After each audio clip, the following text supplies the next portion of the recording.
I feel like the Supreme Court listening to oral arguments on why TikTok shouldn't be banned was almost akin to a young person telling their grandparent why they should get the newest, latest gadget.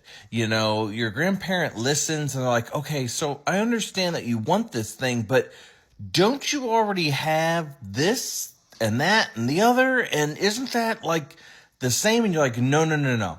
I have this, but this Apple Watch does this, that, and the other, and my computer does this, that, and the other. Oh, but they both connect to the internet, right? Can't you just get on the internet yeah, but this one is completely different. It's separate. Like, there was so much time spent explaining, like, the difference between TikTok and what TikTok does and why it's so important.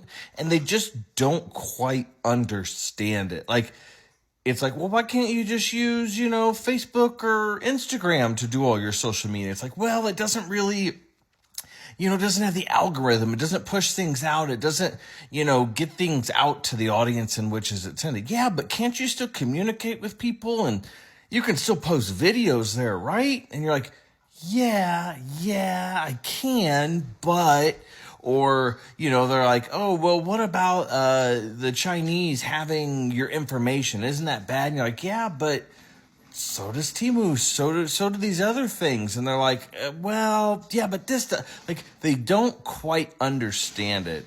It's like, you get your grandparent a new piece of technology and you try to explain all the ways why it's cool and all these awesome things they can do with it, and they end up either basically leaving it in the box or doing close to nothing with it because it's just not part of their interest level. It's not part of their time. It's not part of their generation.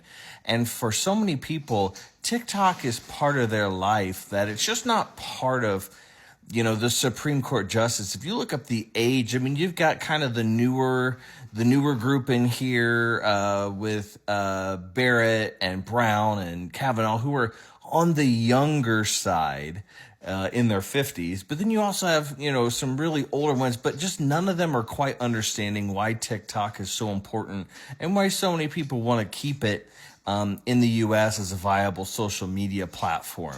So I just thought that was one of the biggest takeaways that I found was just this technology gap between what the Supreme Court understood. And that makes me question, like, why are they trying to fast track this? Like, why can't they give it a stay? It showed they really didn't quite understand and grasp everything about TikTok. So instead of rushing into this decision and just saying, yep, we're going to stick with it, we're going to ban it, we're going to uphold it, why not just kick this can down the road a little bit until they can gather some more information and make a more informed decision? But it just seemed like there's this gap between what TikTok actually offers, what it can do, and why people actually want it, and why there's no suitable replacement for it.